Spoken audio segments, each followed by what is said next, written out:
नमस्कार, उत्तराखंड बुलेटिन में आप सभी का बहुत बहुत स्वागत है। मैं हूं आपके साथ नलिनी पांडे। बड़ी खबर के साथ बुलेटिन की शुरुआत करेंगे। उत्तराखंड में 2022 में विधानसभा चुनाव होने वाले हैं, लिहाजा ये साल राजनीतिक रूप से कांग्रेस और बीजेपी के लिए काफी अहम भी है। साल के पहले ही दिन राजनीतिक दृष्टि से एक बड़ा बयान सामने आ चुका है। नेता प्रतिपक्ष इंदिरा हृदयेश ने बड़ा बयान देते हुए कहा कि 2021 में राज्य में बहुत बड़ा भूचाल आएगा, क्योंकि कांग्रेस चुनावी माहौल में पूरी तरह से तैयार है। इंदिरा हृदयेश ने कहा है कि यही नहीं, इशारा मिलते ही बीजेपी के कई सारे विधायक कांग्रेस में शामिल हो जाएंगे। इंदिरा हृदयेश ने कहा कि इस साल के पहले दिन उनकी एक बड़े नेता से बात हुई है।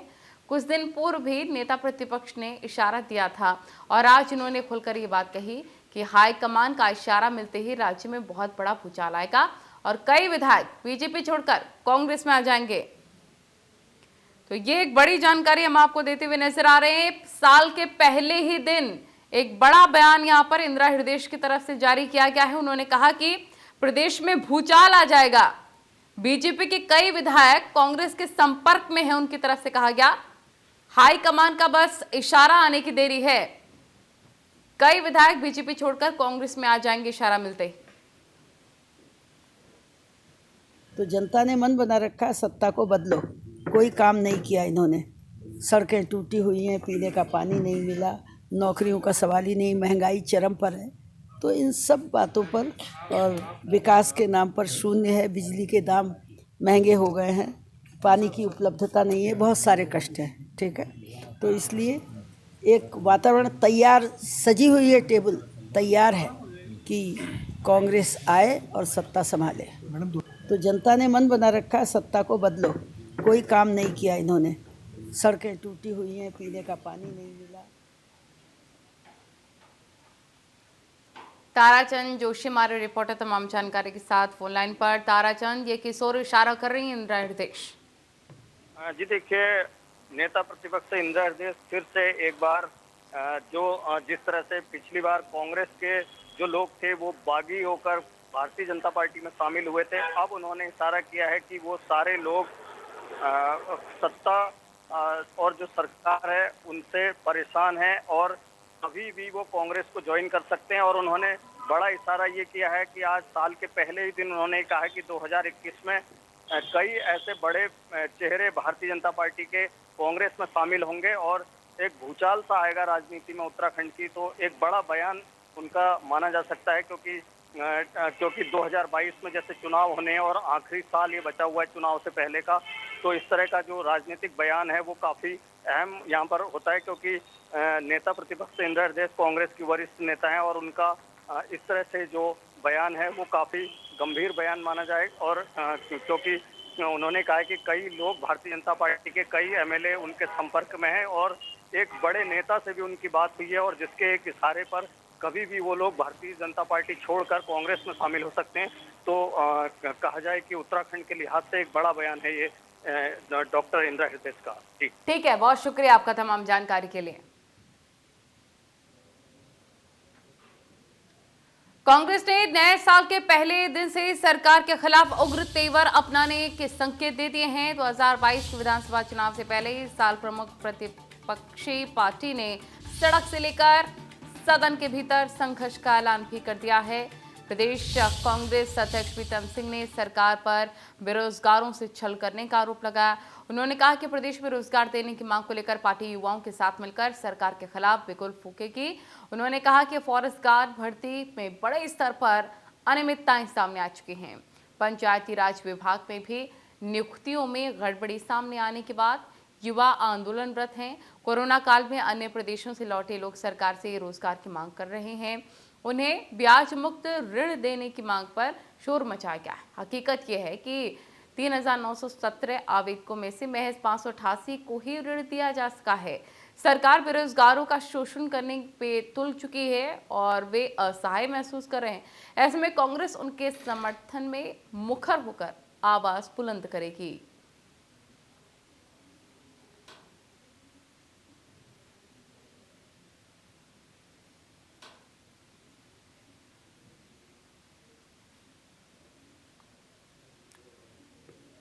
इसी बीच एक बड़ी जानकारी मिल रही है, उससे अपने दर्शकों को रूबरू करवा देते हैं। इस वक्त की बड़ी और अहम खबर आपको बताएं, नए साल में देश को मिली पहली कोरोना वैक्सीन। तो एक बड़ी जानकारी, देश में कोविशील्ड के इस्तेमाल को मंजूरी मिल चुकी है। तो ये एक अहम जानकारी है, बड़ी खबर। आज साल के पहले ही दिन खुशखबरी सामने आ चुकी है कल से, क्योंकि ड्राई रन शुरू हो जाएगा। देश में कोविशील्ड के इस्तेमाल को मंजूरी मिल गई है। कोरोना वैक्सीन को लेकर सब्जेक्ट एक्सपर्ट कमेटी की आज महत्वपूर्ण मीटिंग हुई और इसमें बड़ा फैसला लिया गया। तो बड़ी जानकारी आपको दे रहे हैं। बैठक के अंदर से मिली जानकारी के मुताबिक इस बैठक में फाइजर, भारत बायोटेक और सीरम इंस्टीट्यूट तीनों को एक के बाद एक अपना अपना प्रेजेंटेशन देना था और इस बैठक में चार्ल्स कैडिला भी शामिल हुई हैं। सीरम इंस्टीट्यूट का प्रेजेंटेशन हो चुका है, जिसके साथ ही कोविशील्ड के आपात इस्तेमाल को मंजूरी दे दी गई है। तो प्रेजेंटेशन के बाद आपको बताएं, कोविशील्ड के आपात इस्तेमाल को मंजूरी मिल गई है। एक्सपर्ट कमेटी की बैठक में भारत बायोटेक का प्रेजेंटेशन चल रहा है। फिलहाल भारत बायोटेक की वैक्सीन कोवैक्सीन पर चर्चा हो रही है। अंत में फाइजर का प्रेजेंटेशन होगा। तो अपडेट जरूर आप तक पहुंचाएंगे, लेकिन ये एक बड़ी जानकारी है कि नए साल में देश को पहली कोरोना वैक्सीन मिल गई। चलिए खबरों में आगे बढ़ेंगे। पौड़ी गढ़वाल में राष्ट्रीय पुरानी पेंशन बहाली संयुक्त मोर्चा समिति के बैनर तले कर्मचारियों ने डोलिया मंदिर में माथा टेकने के बाद कार्य बहिष्कार का काला दिवस मनाया है। सभी कर्मचारियों ने बताया है कि जितने भी सांसद विधायक हैं सभी पेंशन ले रखे हैं, लेकिन कर्मचारियों से ये हक क्यों छीना गया है। इस संबंध में प्रदेश महासचिव सीताराम पोखरियाल ने कहा है कि जब तक पुरानी पेंशन बहाल नहीं की जाती उनका आंदोलन जारी रहेगा। आम आदमी पार्टी के प्रदेश प्रवक्ता आशुतोष नेगी ने भी आम आदमी पार्टी की तरफ से आंदोलन को पूर्ण समर्थन देने का भरोसा दिलाया है।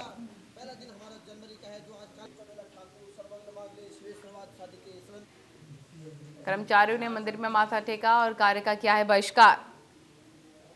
तस्वीरें देख सकते हैं, पुरानी पेंशन बहाली तक आंदोलन जारी रहेगा, उनकी तरफ से कहा गया। दिन हमारा जनवरी का है जो आज जी, हमारा ही कहना है कि देखिए उत्तराखंड में कई आंदोलन चल रहे हैं, जिसमें कि पुरानी पेंशन बहाली का जो आंदोलन है ये बड़ा बृहद रूप इसने धारण कर लिया है।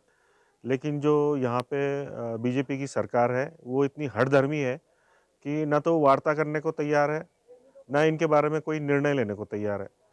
तो मेरा इन सभी साथियों से निवेदन है कि आप आम आदमी पार्टी पर विश्वास करिए और मेरा आपको ये सजेशन है कि आप ये सर्किट हाउस स्थित हमारे यहाँ पे कार्यालय में आ सकते हैं। संयुक्त मोर्चा के राष्ट्रीय नेतृत्व के क्रम में आह्वान पर आज पूरे देश में 68 लाख कर्मचारी और 78,000 कर्मचारी राज्य में काला दिवस मना रहे हैं। समस्त कर्मचारियों से मेरा अपील है, अनुरोध है कि 3 से 6 ट्विटर पर भी आज अभियान जारी रखें।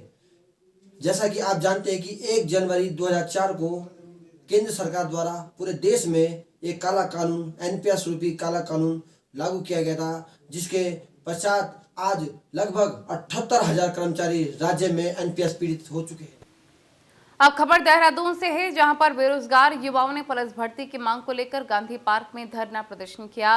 दरअसल राज्य में बीते 7 सालों से पुलिस भर्ती की प्रक्रिया शुरू नहीं होने से बेरोजगार युवाओं में नाराजगी है, जिसके चलते युवाओं ने प्रदर्शन किया। देवभूमि बेरोजगार मंच के अध्यक्ष राम कनवाल का कहना है कि अगर सरकार ने जल्द ही पुलिस विभाग में भर्ती की जो प्रक्रिया शुरू नहीं की तो आंदोलन किया जाएगा। वहीं पर हाल ही में हुई त्रिवेंद्र कैबिनेट की बैठक में सरकार ने निर्णय लिया था कि पुलिस भर्ती मुख्यालय की जगह अधीनस्थ सेवा चयन आयोग उत्तराखंड से कराई जाएगी, जिसका बेरोजगारों ने विरोध भी किया और बेरोजगारों की मांग है कि पुलिस भर्ती पुलिस मुख्यालय से ही कराई जाए। उत्तराखंड के जो तमाम बेरोजगार हैं वो नया साल नहीं मनाएंगे। हमने आज ये सोचा है कि आज हमारी जो मांग है उत्तराखंड पुलिस भर्ती को लेकर है। 6 साल से उत्तराखंड पुलिस की भर्ती नहीं आई है। इसमें 1800 कांस्टेबल की भर्ती आने, लेकिन इसको दबाया जा रहा है। उत्तराखंड सरकार इस विज्ञप्ति को नहीं ला रही है। हमारी मांग है कि विज्ञप्ति जनवरी माह में हर हाल में आए। साथ ही इसमें अगर ये विज्ञप्ति जारी होती है तो इसमें आयु सीमा में छूट दी जाए, क्योंकि तमाम ऐसे बेरोजगार हैं जिनकी उम्र सीमा अब जा चुकी है, 2014 से भर्ती नहीं आई है। ऐसे में हम ये चाहते हैं कि ये भर्ती इसी जनवरी में आए। साथ ही साथ आयु सीमा में कम से कम 25 से 28 साल आयु सीमा होनी चाहिए कांस्टेबल की। इसके साथ साथ यूके SSSC को जो इन्होंने परीक्षा कराने के लिए दी है पुलिस की, वो उसका हम विरोध करते हैं, क्योंकि एक यूके SSSC अगर फॉरेस्ट गार्ड का रिजल्ट 5 साल में जारी नहीं कर पा रहा है तो फिर उत्तराखंड पुलिस की भर्ती तो समझ लीजिए फिर 10 साल लग जाएंगे। ऋषिकेश में लक्ष्मण झूला थाने में तैनात सिपाही की सड़क हादसे में मौत हो गई। बताया जा रहा है कि सिपाही थाने की डाक लेकर पुलिस हेडक्वार्टर से रवाना हुआ था। देहरादून से वापस ऋषिकेश आते हुए रास्ते में अचानक से गाड़ी में बताया जा रहा है कि आग लग गई और जिस कारण गाड़ी का बैलेंस बिगड़ गया और पेड़ से गाड़ी टकरा गई, जिसमें सिपाही बुरी तरीके से घायल हो गए, जिन्हें गंभीर हालत में अस्पताल ले जाया गया, जहां पर सिपाही की हालत को गंभीर देखते हुए उन्हें ऋषिकेश एम्स पहुंचाया गया है, जहां पर डॉक्टर ने उनको मृत घोषित कर दिया। जैसे ही इसकी सूचना लक्ष्मण झूला थाने में पहुंची तो पूरे क्षेत्र में शोक की लहर दौड़ गई। वही मृतक सिपाही की पोस्टमार्टम होने के बाद लक्ष्मण झूला थाना पुलिस द्वारा गार्ड ऑफ ऑनर दिया गया और मृतक के शरीर को अंतिम विदाई दी गई।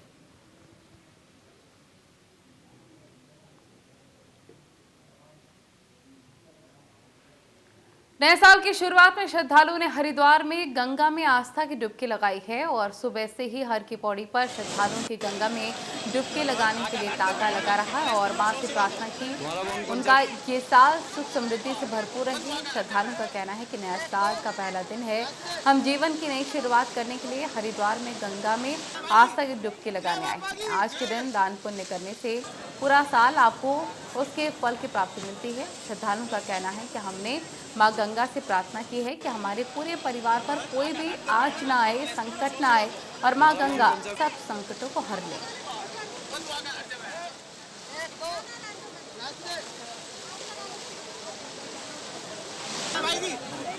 आज नया साल है तो हम यहाँ पे स्नान करने आए, गंगा स्नान करने आए हैं। हम चाहते हैं कि नए साल की शुरुआत यहीं से करें तो हर साल माता गंगा मैया हमें बुलाए। आज न्यू ईयर का दिन है, बहुत स्पेशल दिन है और हम अपनी बाबा की नगरी में अपने स्नान करने आए हैं। हम ये चाहते हैं कि हमारे साथ साथ हमारे घर परिवार का सबका दिन शुभ जाए और ये पूरा नववर्ष हार्दिक शुभकामनाओं के साथ। नए साल के पहले दिन हरिद्वार नगर निगम ने कर्मचारी को एक बड़ा तोहफा दिया है और नगर आयुक्त जय भारत सिंह ने 3 मृतक आश्रित को ज्वाइनिंग लेटर सौंपा है और इस साल के पहले दिन ही नौकरी पाने वाले तीनों कर्मचारी बहुत खुश हैं।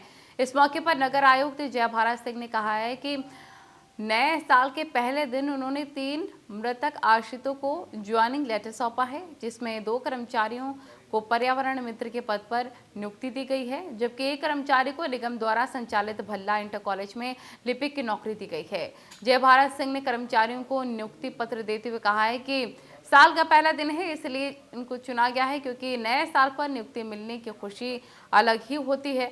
साल के पहले दिन निगम द्वारा दिए गए नियुक्ति पत्र कर्मचारियों के लिए किसी तोहफे से कम नहीं है।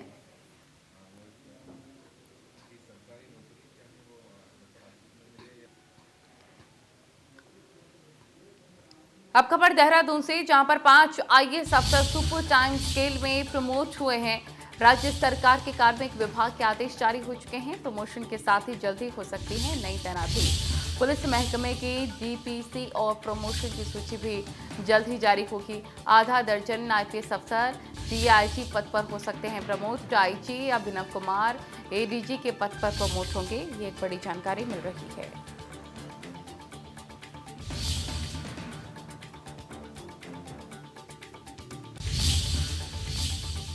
आगे बढ़ेंगे। राघवेंद्र सिंह चौहान बने हैं उत्तराखंड हाईकोर्ट के चीफ जस्टिस। ट्रांसफर आदेश पहुंचाया उत्तराखंड हाईकोर्ट।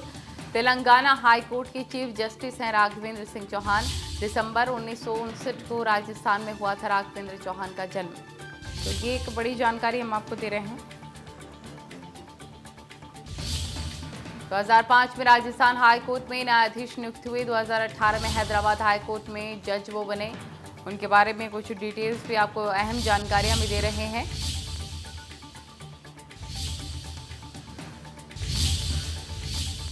आगे बढ़ते हैं। उत्तराखंड के मुख्यमंत्री त्रिवेंद्र सिंह रावत को कोरोना इलाज के लिए दिल्ली रेफर किए जाने पर आम आदमी पार्टी के प्रदेश प्रवक्ता आशुतोष नेगी ने सवाल खड़े किए। उन्होंने कहा है कि वे मुख्यमंत्री के जल्दी स्वस्थ होने की कामना करते हैं, लेकिन मुख्यमंत्री का इलाज प्रदेश से बाहर होना उत्तराखंड की स्वास्थ्य सुविधाओं पर बहुत बड़े सवाल पैदा करता है। उन्होंने बताया है कि जब मुख्यमंत्री को ही अपनी स्वास्थ्य सुविधाओं पर भरोसा नहीं तो आम जनमानस को स्वास्थ्य के प्रति कैसे आश्वस्त वो कर पाएंगे।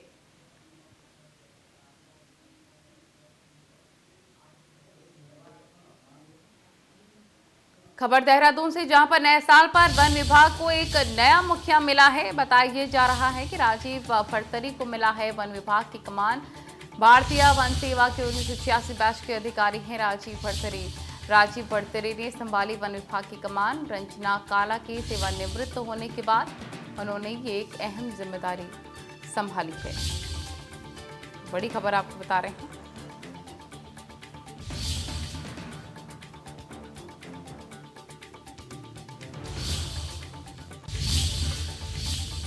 खबर देहरादून से, जहां पर सीएम ने नए साल की शुभकामनाएं भी दी हैं और दिल्ली एम्स में भर्ती हैं त्रिवेंद्र सिंह रावत। सीएम के स्वास्थ्य में तेजी से सुधार हो रहा है। सीएम के परिवार का स्वास्थ्य भी सामान्य है। 18 दिसंबर को कोरोना संक्रमित हुए थे सीएम। जल्द ही दिल्ली एम्स उनको डिस्चार्ज किया जाएगा। प्यारे प्रदेशवासियों, आप सभी को नए साल की हार्दिक शुभकामनाएं।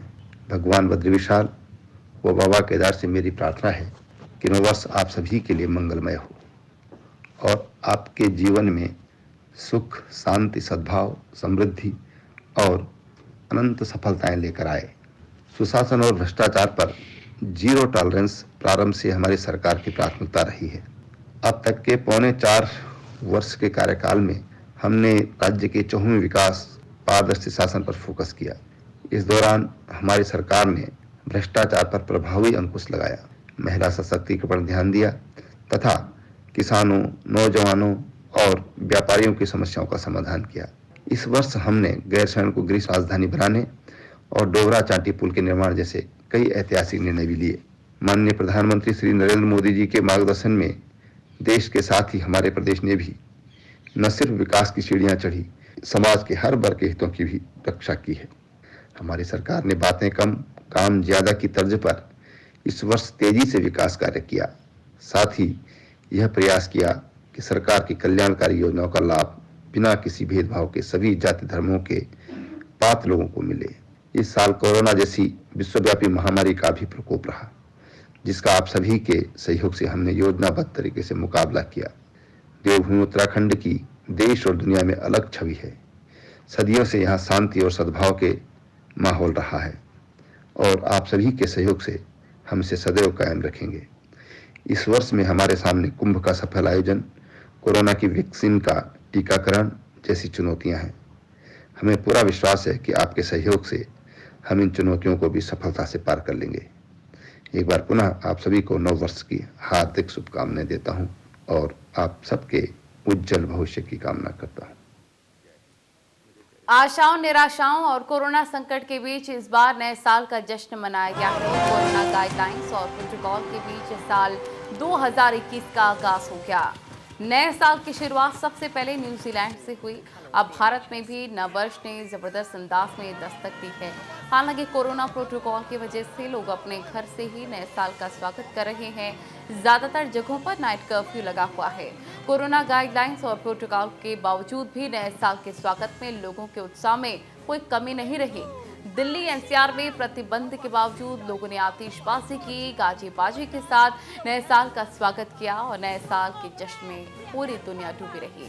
नाइट कर्फ्यू की बंदिश के बीच 2021 का स्वागत हो रहा है। ये आप 8 अहम तस्वीरें देख सकते हैं। Bangkok, Dubai, London, Paris, Shanghai, Singapore, इसके साथ ही ताइवान और टोक्यो की तस्वीरें आप देख सकते हैं। किस तरह से सेलिब्रेट किया गया है न्यू ईयर ईव, आप देखिए। ऑकलैंड, ऑस्ट्रेलिया और दुबई की भी तस्वीर आपको दिखा रहे हैं।